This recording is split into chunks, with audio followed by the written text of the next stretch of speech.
go that, like they point and they're like, go that way. And you just keep walking. And there's random cameras in the forest, and you're just like, what is happening? It was the craziest experience ever. Some people talk about growth, others step into environments that demand it. Today's guest is Rhoman Eyere, who is a creator, podcast host, and rising voice in the world of entertainment and reality-driven storytelling. As a co-host of the Swish List Pod, he has built a platform centered around real conversations, mindset, and life experiences. But he is also someone who puts himself to the test on a whole different level, appearing on the show Extracted, where the pressure is real, the conditions are intense, and who you are gets revealed very quickly.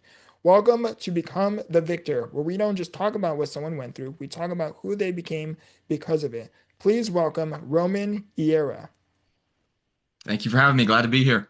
I appreciate it, brother. So, brother, for anyone who is coming across who you are, what is your story before it led you up to the being on reality TV? So just a local Utah kid, born and raised, small town in Utah. Love sports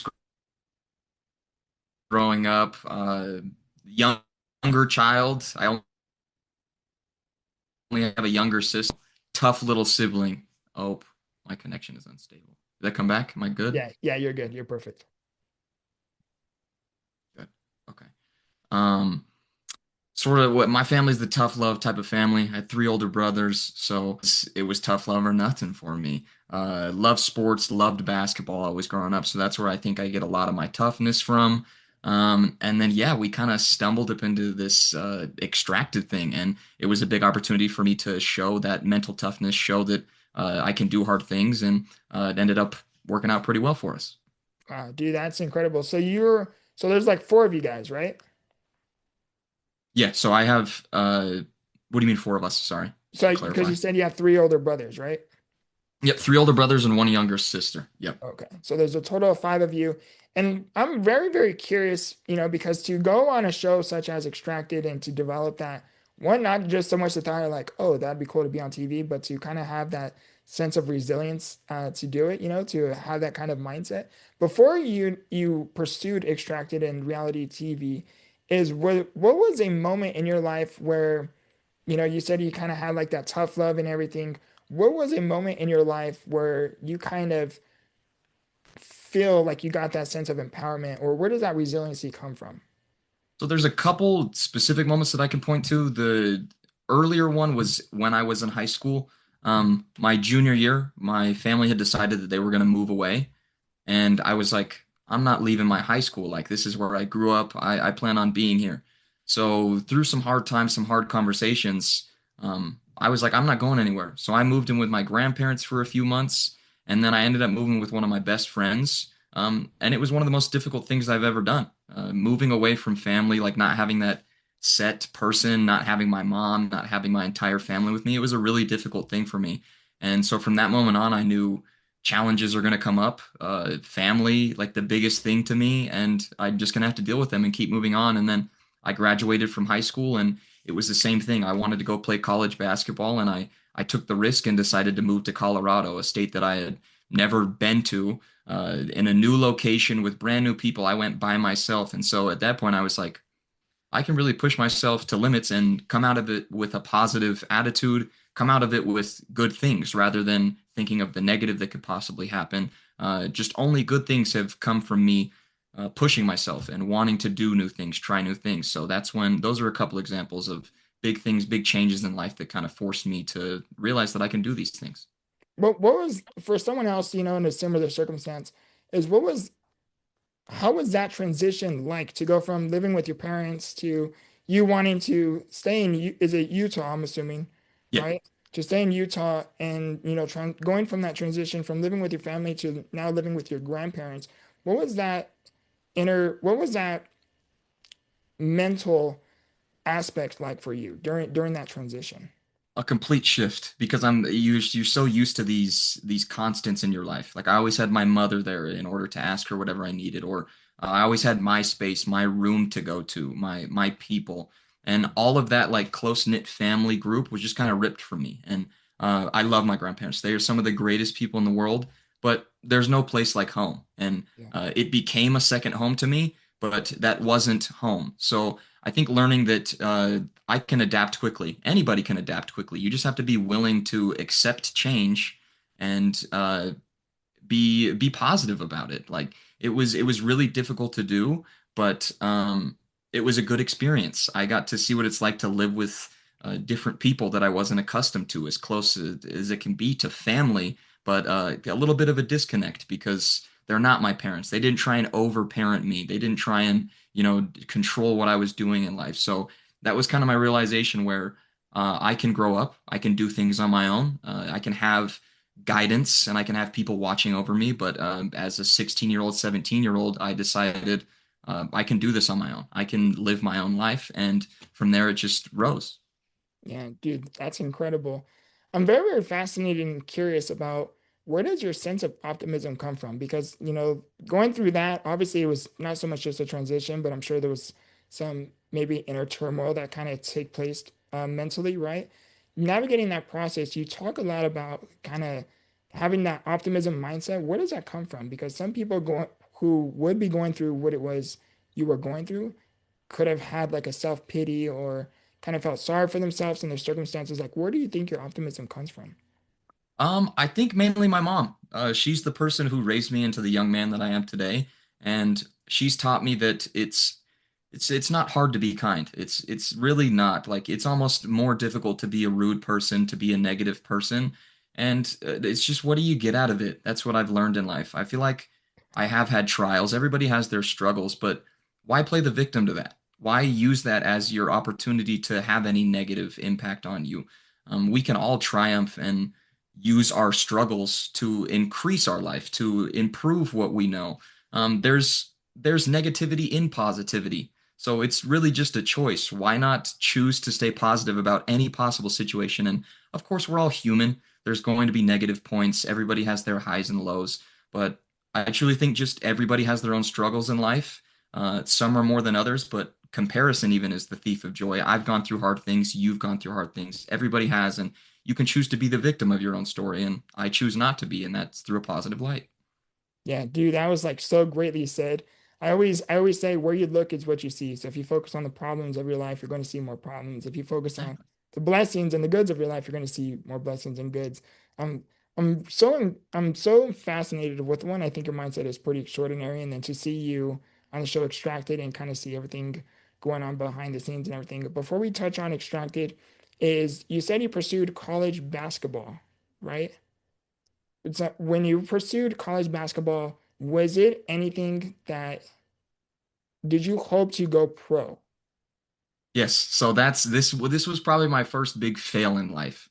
I went into it with the mindset that no matter how much hard work I put into it, I'm going to be successful. I started out at the JUCO level, and I started out redshirting. It was just an opportunity. I wasn't a scholarship student. It wasn't anything like that. Just an opportunity because I love the game of basketball.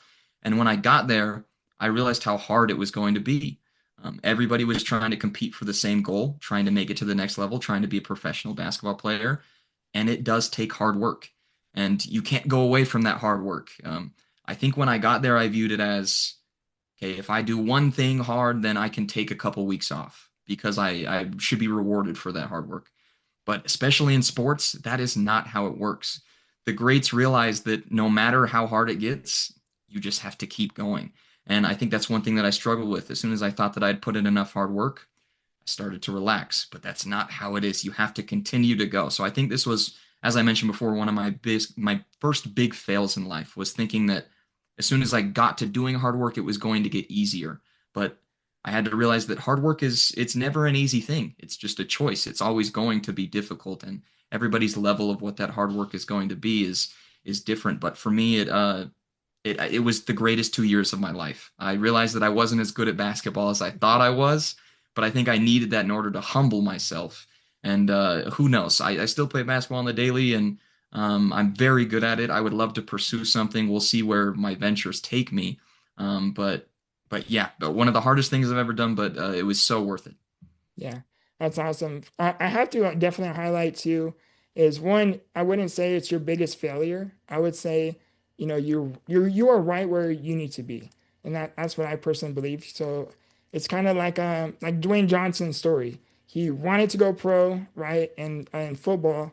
And in the moment, he didn't understand why it was going on when he couldn't pursue it, and it led him into being ultimately one of the biggest stars in Hollywood.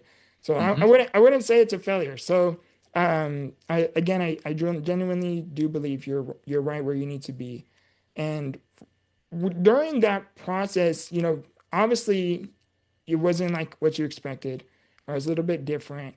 Is what was it like going through those uncomfortabilities where, you're trying to pursue something that you dreamt of? It's your dream, right? And it wasn't quite working out. Obviously that's a very uncomfortable situation. What kind of helped you navigate through those processes? Think just having good people around, having like-minded people around. You are who you surround yourself with, I think, is a huge thing for people. If you want to be a better person, get around better people. And so while I was at school, I just tried to find a good group of people that I could connect with to kind of sort of grow because I'm always trying to grow as a human being. And I think growth comes from that uncomfortability. The more comfortable, coddled you are, I don't think that improves you as a human being. So I'm always trying to, try new things, especially like leaving to go to school. Like that was a very difficult thing for me, but I knew this would be a story a couple years from now that would just help me grow so much. And we even had a public speaking class, and my final speech was really just on one quote. And that quote was, uh, do things that your future self will thank you for. I think that's something that I live by and I always have. It's like, if I'm willing to be uncomfortable now, imagine how grateful that I will be any amount of time from now. That's the great thing about it. If you do something uncomfortable today, you could be grateful for it an hour from now. You could be grateful for that a year from now. So I think just having that mindset of I'm willing to do hard things because I know my future self will thank me for it is such a blessing. It's such a great mindset to have. And I think more people need to have that. Yeah, it's so, so true. I always believe too, if you can become better at least by 1% every single day, that's like 365%. You'll be doing a lot better than who you once You'll were. change yourself. Yeah, it's incredible. And it's not so much just about growth, it's the feeling of knowing you are not where you once were. 100%. That's what it's all about. Like, yes, I say you're a new person, but to be able to look back and see your growth, it's such a huge thing. And if you set goals, like realistic goals for yourself, then there's no way you can't accomplish them because you'll be looking back and you'll see the growth no matter what. So I think realistic goal setting is a big thing because how you do one thing is how you do another thing. If you're willing to set goals, then you're willing to, do the small things that it takes. Wake up and make sure that you have a big glass of water. Wake up and make sure that you do that big task to make sure that you set yourself up for a good day. So yeah, it's the little things. Yeah, absolutely. I'm very, very curious. Was there ever a moment in your life where you developed you sound incredibly grateful for life, and you sound like an extreme optimist, which I love. Was there ever a moment that kind of helped you adopt that kind of mindset? I think probably the when my parents got divorced, it's kind of a personal thing, but Yeah. I think realizing that life isn't going to be perfect. Like the two people that I look up to the most, my mother and my father, as an 8-year-old kid, realizing that they weren't going to be together anymore was kind of as my generation would say it, my lock-in moment. Like you have the opportunity to look at this however you want. Your dad's not going to be in your life as much. You're going to go live with your mother, and that sucks. That's terrible. But I chose to have that moment and realize that again. I go back to that victimhood, which I think is such a big thing. It was a giant struggle in my life. Like, it sucks not having your parents together. All my friends and their parents are still together and I'm just over here like, yeah, I see my dad every other weekend. It's a terrible thing, but we can choose to have a good outlook on that, or we can choose to view it as an opportunity for me to learn what I want for relationships in my future partner, how I want things to pan out. I just saw it as an opportunity, and I took that very seriously from a young age. And again, it's just that big victimhood. I think that's such a big thing for people. Like choose to improve yourself. Yeah. You said you were like 8 years old when your parents divorced, right? And if something's a little bit too personal, please let me know.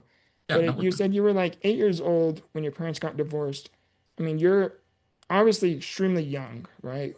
Was there anything that kind of helped you navigate that process? Like what helped you like go through that? My mom, I will attest to everything to her. She did such a great job at making it seem like the most insignificant thing. It was, yeah, your dad's gonna go away from a while, but don't worry, everything's gonna be okay. We were very poor. My mom was working, two, three jobs, just trying to get us by. Like we had to help. I was selling Kool-Aid and cupcakes on the corner of the street. Uh, I went on weekdays and on the weekend to try and raise money so I could play sports. But my mom always made it feel like we were just as normal as any other kids. I never felt like there was a moment where it was, okay, this kid has more than me. This person, this family is better than mine. My mom did such a good job at just making sure that we were fine, even if we were struggling financially, everything was consistent. Everything was set up that no matter how far or bad the struggle may be, that we're going to be okay. Yeah. And instilling that, especially at such a young age, is it can be sometimes not the easiest thing to hear, right? But it's so beautiful to see, your mom tell you everything's going to be okay, Yeah. and the way you praise your mom, to me is beautiful. You really don't hear that too often, especially nowadays. Is okay, so I want to touch on extracting now. When you were going through, what led you into doing the application? Like, were you a fan of the show before? Like, how did all of that transpire? So, funny enough, back to mom. She's the one that applied for the show. She loved the first season.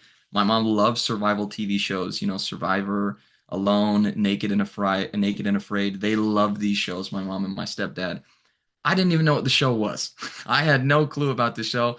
And then my mom signed up for it after the first season wrapped. And I was supposed to go to headquarters. I was not supposed to be the survivalist in the first place. Wow. My mom wanted to do this, and I was like, sure, I'll tag along. I'll go do this headquarters thing. I don't even watch reality TV, so I knew nothing about it. And then, we go through these interview processes for a couple months. And then 3 weeks before, actually, they get on the phone and they're like,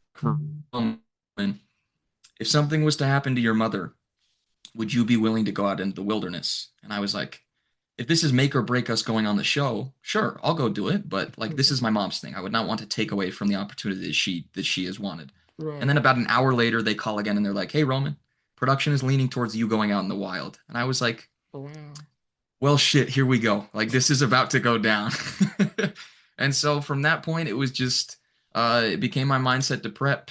I watched the show about probably 5 times on times two speed to just kind of get a feel of what these survivalists were going through. I started watching so many YouTube videos. I wanted to make sure that I was not going to make a fool of myself. I wanted to make sure that I was going to be as prepared as somebody could be with 3 weeks. So my mom signed up, and it's probably the biggest blessing that has ever happened for me in my life. Dude, that is so, so cool. So your mom originally signed you up. Now, was her intention like she essentially signed you up, right? But you believed she was going to do it. Yeah, the entire time through all the interviews, me and my Wow. brother Dallas, we were supposed to be at headquarters. So before that, 3 weeks before we knew when we were going out, Yeah. I was under the impression that I was going to be in this headquarters location, living pretty, 3 meals a day, eating good, just watching my mom go through in a hard time. It was going to be more of a mental battle. But then 3 weeks before, they switch it up and they're like, nope, Roman, you got to go through all the physical pain now. Wow. Dude, that is so cool. What do you think? Why do you think she chose you? I think the TV likes the family dynamic a little bit better. Through our interviews, they would ask, "How hard is it going to be for you guys to watch your mom?" And we were both like, "It's not going to be hard. We've seen our mom go through hard things. Like we know what this is going to be. You're not going to get any good TV out of us. We're not going to be crying for our mother. Excuse me. Everything's going to be perfectly fine. Like we can watch her go through some hard things, and we'll do a good job at HQ." So I think they liked the aspect of okay, right before we're going to switch it and we're going to put his mother in such an uncomfortable situation where she has to now have the stress of all these games and challenges, and also watching her son, her baby boy, as she calls me, suffer for however long we're out there. So I think they just liked the dynamic of it, and they switched it. Yeah. Wow, dude, that is so cool. That's a cool little cool little story. Yeah. And so you said you were preparing and everything. Was there anything that you prepared for before the show that actually benefited you? All the videos that I watched, I got into the mindset of somebody who does this. There's specific one shout out to Outdoor Boys. I don't know if you know who that is, but his name is Luke. He does. I don't think he posts anymore, but he's actually a guy from Utah, and he would do survival videos out in Alaska. He would go out to the backcountry, and he would just basically teach bushcraft survival. You know, making fires, what to do in specific situations. So I was just studying those videos, and then I also watched a bunch of primitive survival videos, just trying to figure out how I could depend on my family as little as possible while I was out there. Yeah. And now that you're like on the show and you're going through you're now that you're on the show, was there ever, I'm sure there was some like moments where you're like, okay, what's going on in HQ? Because certain things were like transpiring during the recording. Oh yeah, there was so many moments. Like I would get notes, and they would tell me that like from the beginning, I got my very first note, and they told me I was the strongest survivalist, and I was like, how is that even possible? I've seen some of these people that I'm going up against. Yeah. They know way more than me out here, but they were basing it purely off of attitude, purely off of how positive I was being out there. Like I don't know. I just went into it like I know this is going to be a terrible experience, and I just couldn't believe it. Like I would get these notes, and they'd be like, "Roman, you're doing so well," and the entire time, I'm thinking I'm doing such a bad job because I don't know if you've watched it, but Yeah. I never won anything while I was out there. The first challenge that we did, I had to go to the lesser crate that my family got deceived on. I went to the lesser crate. Then the raft challenge. Me and Amy got last place. Then after that, what was after that? The scavenger hunt. I finished bottom three in the scavenger hunt. I finished last place. And then the swim challenge, head to head versus Luke. I lost that challenge. And then to come in second place was just the cherry on the top of everything. I didn't win a single thing while I was out there, Yeah. and I was still just being so positive. And that's one thing that TV doesn't really show. Yes, I was being really positive and I was willing to keep going, but I was also being really negative out there. My mom talks about how bad my self-talk was. The entire time I would just say, the only reason we're still out here is because of what my mom and Dallas have been able to provide for me. I was really down in the dumps when I would lose competitions because what people don't realize is all I had was my perspective. All Yeah. I had was the perspective of I've lost every single challenge. I've caught fish, yes, which was a really cool thing, but I'm a competitor at heart. I want to win these things. And every single time I had the chance to compete, I failed. I feel like I wasn't doing my job out there besides just surviving. So it was such a big surprise to hear these, get these notes and be like, Roman, we're so proud. You're doing such a good job. Because I was like, I'm doing terrible out here. Wow. When you're like going through, like you said, like there's probably so many different forms of mixed emotions that go on, right? Like what do you think really benefited you the most? Like you are, when I say resilient, one, I mean you like you sound like you've always been an optimist. You always had like some sense of resiliency. I think, and like you mentioned, your perspective. I think your perspective is what really helped you make it as far as you had, right? What what do you think? How do you think that has benefited you most? So what do you think is the most important skill while you're going through extraction or on Oh, or it's yeah, going 100% through? mentality. It is all mentality. If you have a negative mindset while you're out there, you'll be done within the first couple days. Like there is all you have is your mental out there because you're going through hell from the beginning. Like I got out there with absolutely nothing. All you have is a canteen of water and you're sleeping on the ground. You're, trying. I was asking for the first 5 days, when am I going to be able to just take a big gulp of water? What they don't show is that first 5 days, I just had to ration a canteen for 5 days straight. And so all you have is your mentality. You see it as people get extracted. You can be happy one day, and the moment your mentality gets shot that, oh, there's probably better people than me out here. I lost that competition. I can't recover from this. As soon as you start to cave to the reality that you're in, the terrible situation that you're in, I don't think you can recover from that. So I go back to goal setting. They don't show it, but in my interviews before the show, I said if I do any worse than second place, this is a fail to me. Like it is a failure to me if I do any worse than second place. You can throw everything at me. I plan to be here the entire time. So going into it with a positive mentality and knowing that it's going to be a terrible time, but that terrible time is for growth for me was such a huge thing. You could throw anything at me, but I was going to stay out there as long as I could. Yeah.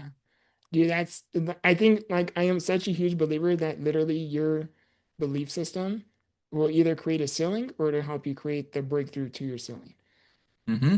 And you're like literally a prime example of that, which to me is extraordinary. During like I was watching the show and I remember there's one like moment where it was actually I think the last episode where you drank the last thing of water and you were like upset about yourself. You were kind of you were upset about yourself, right? About your actions. Do you regret that decision? Okay, so this is some TV magic for you. They Okay. flipped this. They completely flipped this. Okay. I was mad at myself for not drinking the water. Okay. They cut it out, but I drink the water and I go, that was a big mistake. And then they cut it, but I say it was a big mistake to wait this long to drink water. Okay. You can only go about 72 hours without drinking water. At that point, I had gone, I think, 84 hours without water, somewhere around that. It was getting dangerous.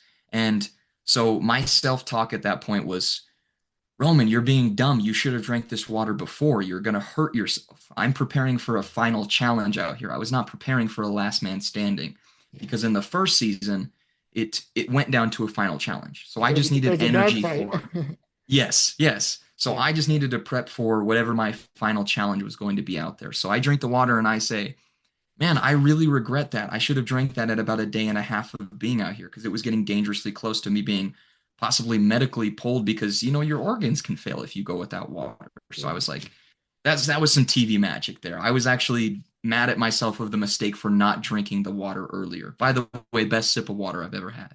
I bet it probably tasted like it came from God's pond. Yeah.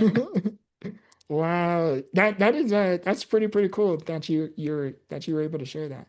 Is what has transpired so do you I'm actually curious. I don't know if you can say this, but I'm actually very curious is, the first season it was a dogfight. The second season it was more of like who can outlive the other competitor, right? I personally wasn't a fan of the way how it ended. I liked it more of a dogfight kind of a style. Do the way it ended, do you wish it was something a little bit in relevancy to the first season or something a little bit different?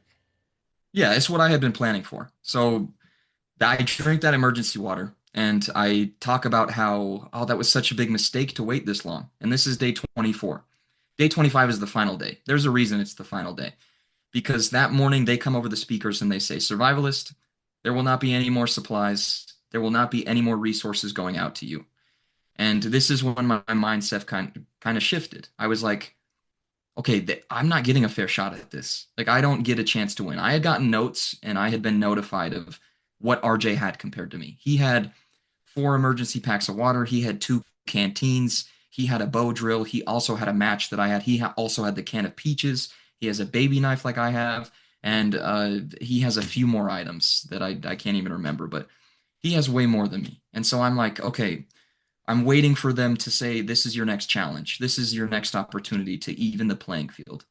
But it never happened. They never gave me this is what I left with is I felt like I didn't get a fair shot at it. I put myself on the table completely. I showed them that I'm willing to go through just about anything, any amount of physical torture, longevity game, I will be here. Yeah. So in order to make sure that didn't happen, they took away the one thing that I needed, which was water. And so what they don't show again is my absolute freak out. So they tell me I got extracted and I go, okay. And I have this moment of realization like it's actually over. And then the camera cuts, obviously, because that's when I stand up and I start throwing a major temper tantrum. I rip my mic off, I throw it, and I'm like, that is the dumbest way that this show could have ended. I Yeah. go down and I chill at the bottom of my island, and I'm staring at the lake for about 30 minutes, just screaming about how I just lost 250K because of a flip of a coin. So I was extremely angry at the way they ended the show. And you best believe I'm waiting for my next opportunity to get my redemption because I truly feel like no discredit to Fox. They gave us an incredible opportunity. It was the best and worst experience of my life. It was amazing, but I feel like I was cheated. I feel like I was cheated of an opportunity to win the 250K.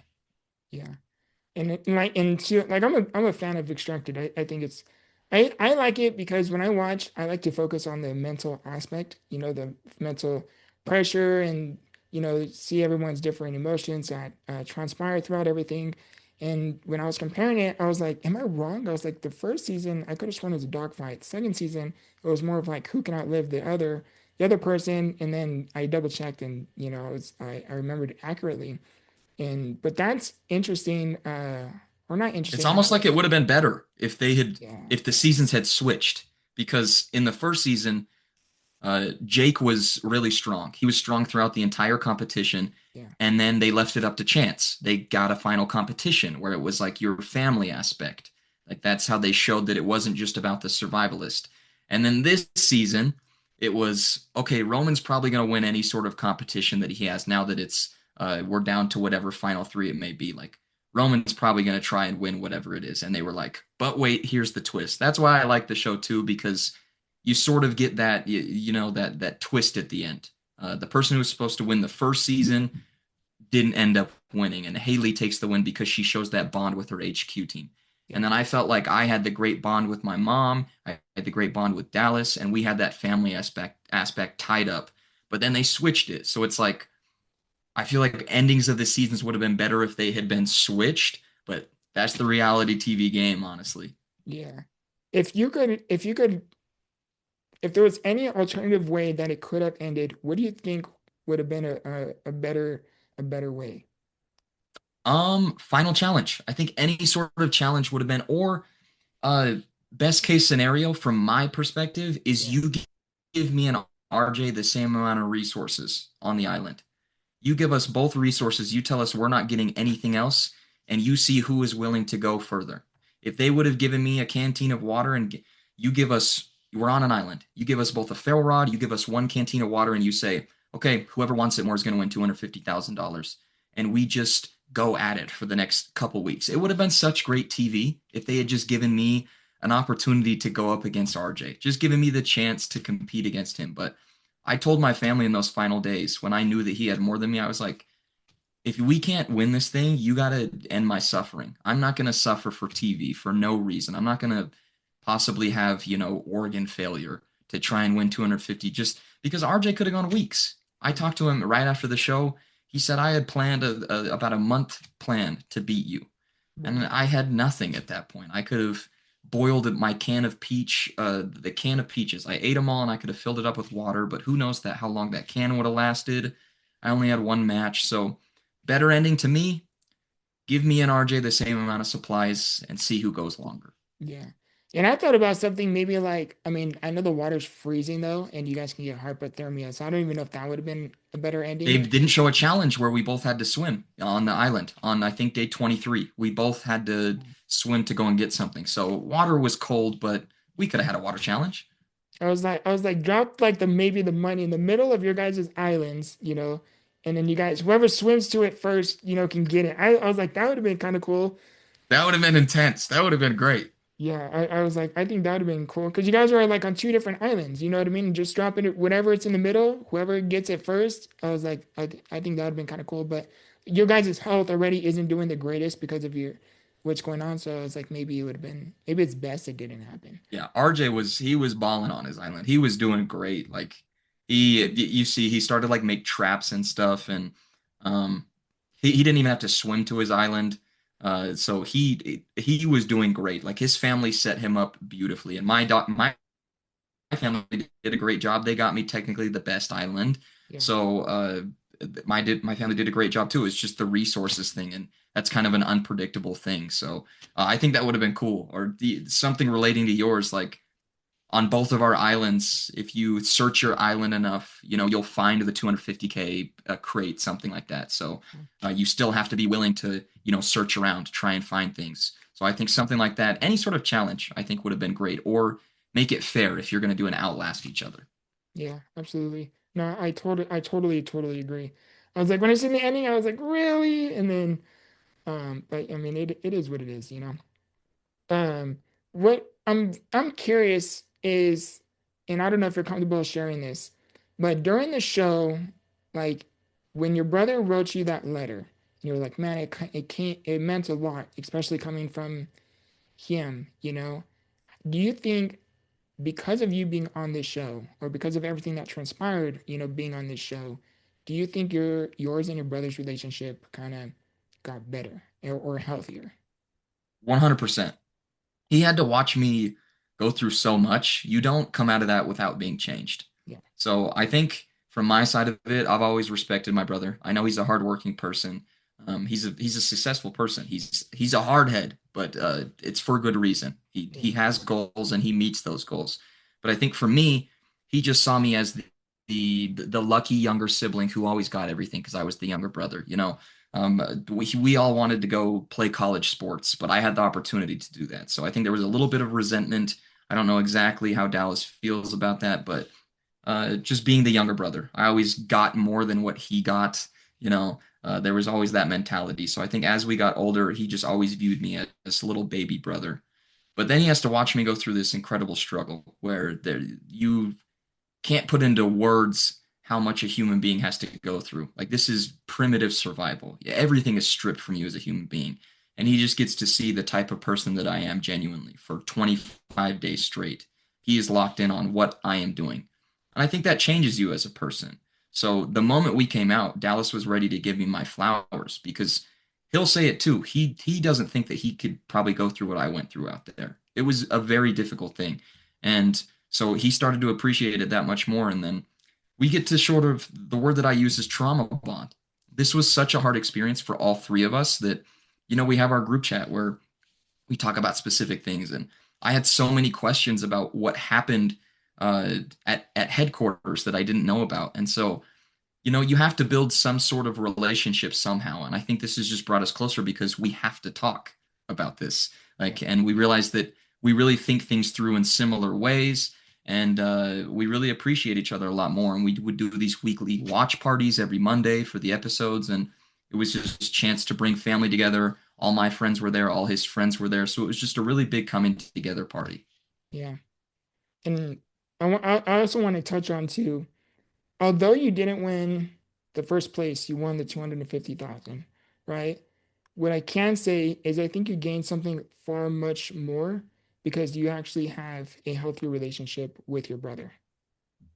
I agree. I 100% agree. It's when I left the I was you saw it at the final scene. I'm crying. I was so angry because the only goal for me was to win $250,000. But Yeah, slowly as we came out of it, more people would just tell me like, "This is such a cool thing that you got to do. Like this is once in a lifetime opportunity." And I recognized that from the start. But I had a goal. I wanted to win $250,000. But so many people being like, "No, Roman, you won the family aspect. Like you won what's most important. You won the relationship with your family back. Like." This is so much bigger than $250,000. And I already live a great life. Like the competitive spirit in me was what was so hurt is I had lost the competition, but I was there the entire time. Like, yes, RJ technically beat me, but yeah, I left so happy with my family. I left with such a positive review from people. And this past week has been one of the best weeks of my life because I just get constant messages of people being like, you're an inspiration.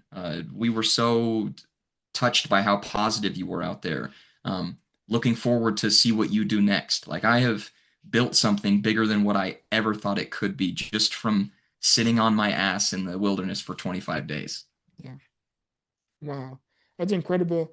What has transpired since you've been on the show, besides the messages and the inspiration that people felt from you?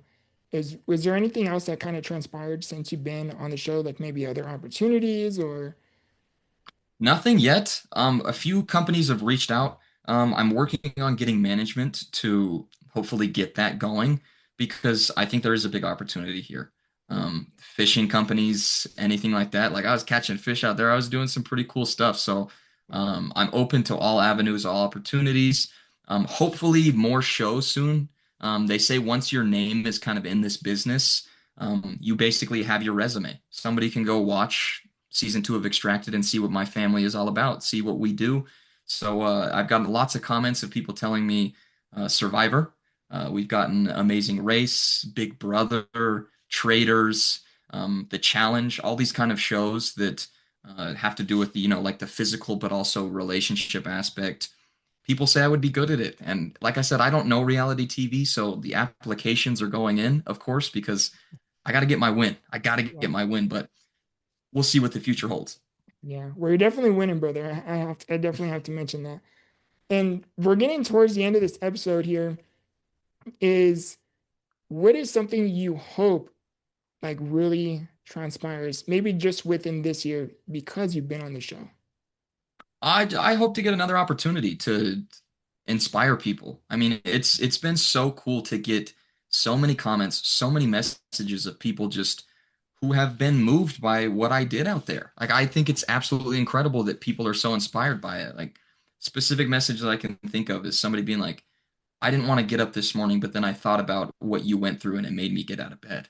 And I'm like, wow, like people are actually touched by this. And it might be a little bit selfish, but I'm like, yeah, I need to get myself more out there. If I can have this positive effect on people, then I need to keep this kind of movement going. Yeah. So I'm hoping that within by the end of the year, I can do some big things. One of my buddies just sent me a message talking about doing a 50K run, which is more than a marathon. It's one of those ultra marathons. So I think doing something like that would be incredibly cool. Traveling, I'm going to be doing a backpacking trip next month in Europe across a few countries. Hopefully, filming that and putting it up on social media just to show people like, again, I've never been to Europe. Like, let's get out of our comfort zone. Let's do this thing. Let's run an ultra marathon. Let's apply for TV shows because now that we're in the space, I have the opportunity to do something very big with this. And then, obviously, with the podcast, I would love to keep something going with basketball because it is my favorite thing in the world. So I just hope that I grow. I hope that even I look back on this conversation 6 months from now, I can say, your mindset has shifted a little bit. You've improved. You've become better. Yeah, dude, that's awesome. A question I always ask every single one of my guests. I overlooked it on one of my guests and I felt so bad. But I ask all of my guests this is what is a question you wish more people asked you, but they don't?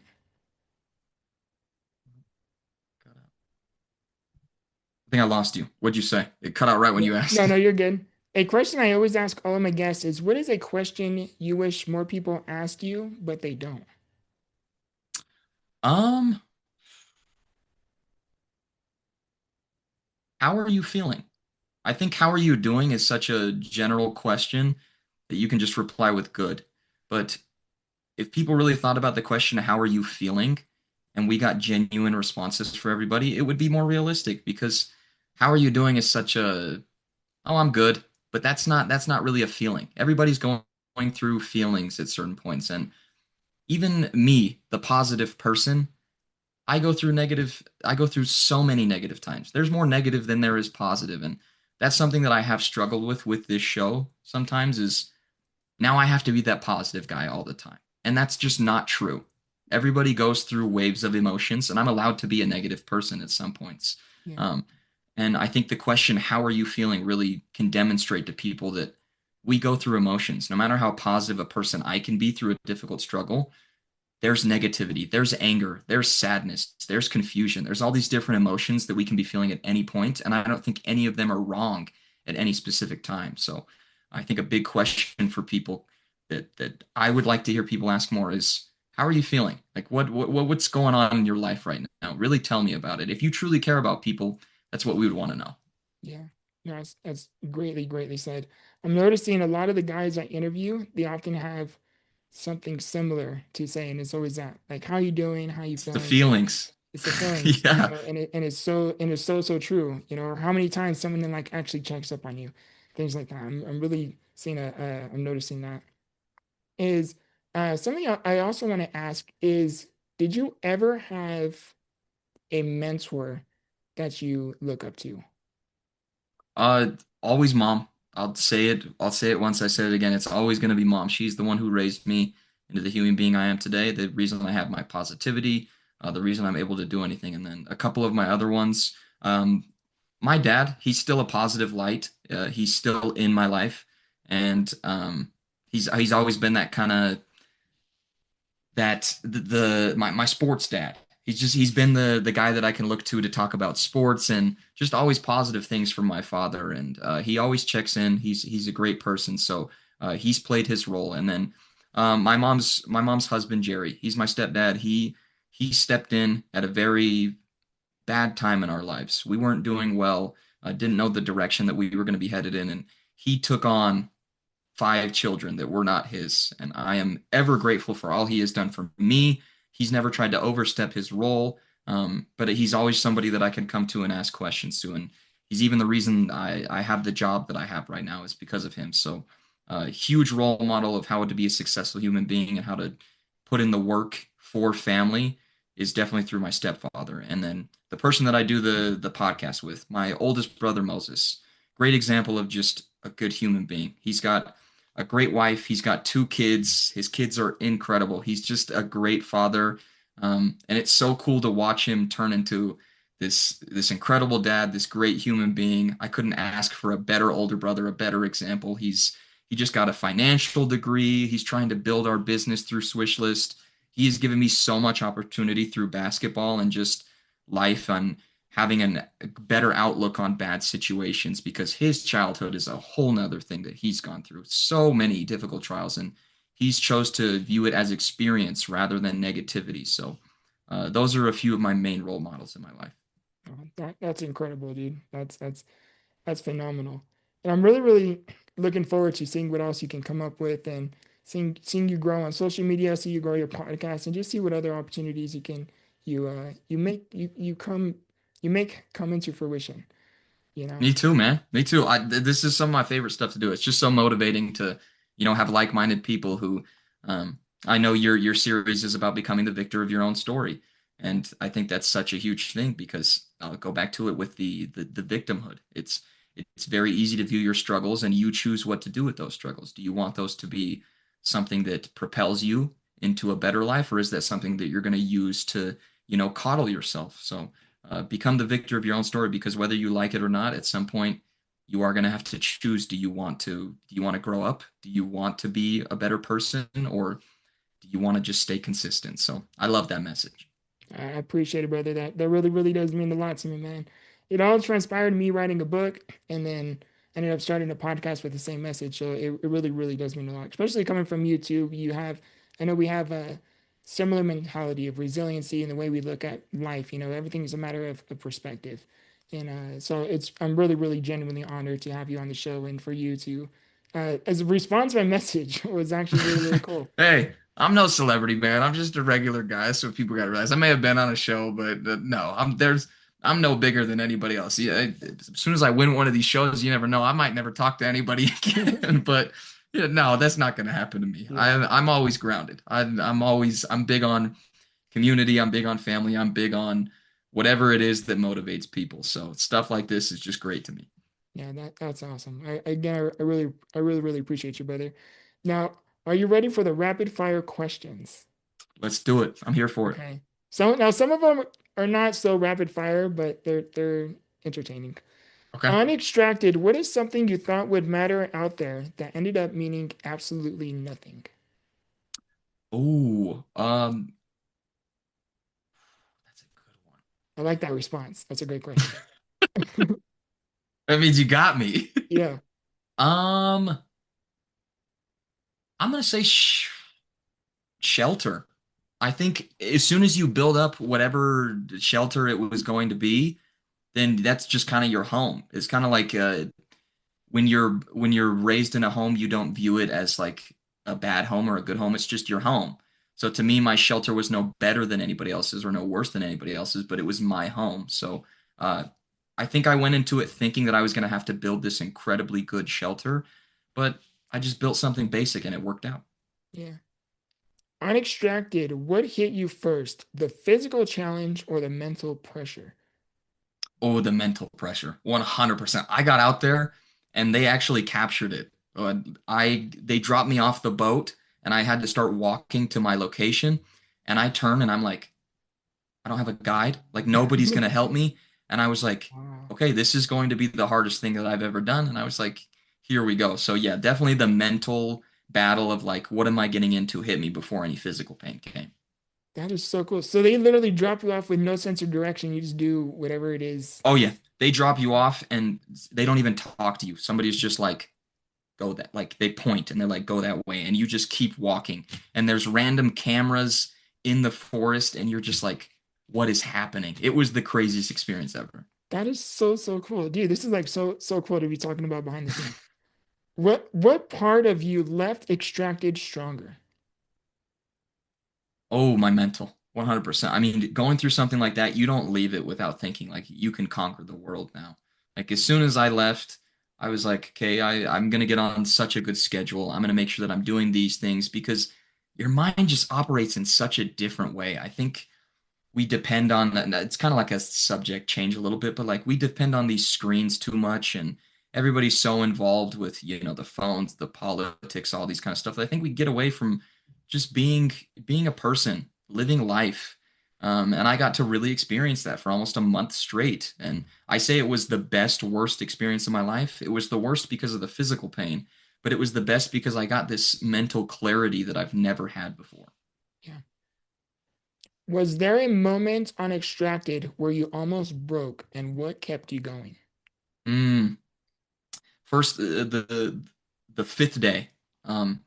Day five was the best day, but it was also one of the worst days because, again, I mentioned having to ration a canteen of water for 5 days straight, and I genuinely thought it was going to be over soon. They couldn't get me fire until day five, and I was like, I can't. I'm going to drink the lake water. I'm going to get sick. We're going to be out of here immediately. So the only time that I was like, you might be done is when I couldn't have fire. So I think that's just a testament to kind of my mentality that you will not break me. The only way that I will not be able to survive this is if people have unfair advantages. Yeah. Pain will either break you or create you, and this experience definitely created you. Hmm. What what do you think your family learned about you that they didn't fully understand before Extracted? My resilience. I think my family knew that I could go through some hard things, but there's nothing quite like that. And they got to watch me do it 24/7. They got to watch me sit out there and complain about food, complain about water, complain about everything for 24 hours and just continue to wake up and say, I am all right. It does not matter. I will continue to do this no matter what. So I think my resiliency and sorry, my resiliency and my positivity is one thing that they were able to witness firsthand that nobody else got to see. So I think they have a lot more respect for me because of that. Yeah. They got to see a whole alternative side of you. Hmm. What do you think your family saw in you that made them keep you in the game? Oh, that's a good one. Um, I just feel like we're a tough love type of family, and we had talked about it before. I told them like you don't pull me unless I tell you to. I'll tell you when I'm done in this competition. And as my mother, if I say I'm done, she's going to pull me. Yeah. So I think they knew that like I'm an athlete. I'm a competitive person. I won't quit this because I have a hard day. So I think that they knew that they knew where my resilience was, but I think it expanded, it exponentially expanded based off of what I did out there. Oh, that's incredible. If you could have sent one message to your family during the hardest moment during the show, what would you have said? Man, I just would have let them know that they were doing such a good job because I think this show sometimes paints people as they're not doing good or this person looks like an airhead. I think is some of the comments that people would say like, and people don't realize how I say it. I will say it once. I'll say it 100 times. I would go through what I went through 100 times over before I go to headquarters, because based off of the stories, what my mom and Dallas had to go through, I would not want to do that. They have these challenges where it's so quick. They're like, okay, you have 3 minutes, go. So you have to make these quick decisions, and it's affecting me out there. Yeah. And so they tell me these stories, and I'm like, that sounds like absolute hell. So if there was one thing that I could have told them while we were out there, I would have just told them, you guys are doing such an incredible job with such a hard mental task. Like you guys, I'm depending on you guys for everything that I get. And all I have to do is just sit out here. So I would have just told them how genuinely good of a job that they did, the way that they worked together, no matter how tough things got, they were just willing to keep going, regardless of how dumb they may have looked or how good they may have looked. They just kept going. Dude, that's amazing. And that is so, I think it is one, I am so glad you did this interview or was open to doing this interview with me. I think your story is phenomenal. And again, I really, really appreciate you for doing this with me. And yeah, man, I really, really appreciate it. So for the audience listening, where can everyone find you? What is it that you want them to know? Is there any projects you're working on? Let the audience know anything and everything you want them to know. Yeah, so I'm Rome Eyere. It's Rhomeyere on just about every social media. But full name Roman Eyere, just an AN at the end of Roman. And the biggest thing right now is that podcast. Me and my brother are trying to grow some type of business through basketball. We would love to eventually have a community that we can do things. Me doing training sessions, us doing podcasts. We want to grow a business through this. So with starting out as us just talking NBA is hopefully going to grow into a major basketball content creation house that we can create. So at Swishless Pod on all the platforms, Instagram, YouTube, TikTok, Twitter, Facebook, where you can also get our podcast on every platform that you get a podcast. We are on there as well. So give us a follow if you want to support me and my next journey. That's where I'll be at. And then yeah, just future endeavors. Like I said, hopefully going to do like an ultra marathon this summer. I'll be traveling throughout Europe next month, and I'm hoping to film all that stuff and get it up to content and upload the content because I think people would really like that stuff. So, and then TV shows. Hopefully we get another opportunity. People have talked about Survivor. People have said that like me and RJ or me and my mom, even me and Dallas need to do Amazing Race. So now that we're in the space, hopefully we get to do more soon. And I just want to thank you for having me on it. I love talking motivation. I love talking this kind of stuff. So thanks for having me. Yeah, the honor's all mine, brother. And for the audience listening at home, what is a part of this episode that you felt less alone? Again, thank you so much for tuning into Become the Victor, where we turn trials into triumph. And again, today we have Rhoman Eyere joining us today. I love you guys. I appreciate you guys. And as always, remember, grow through what you go through. Much love.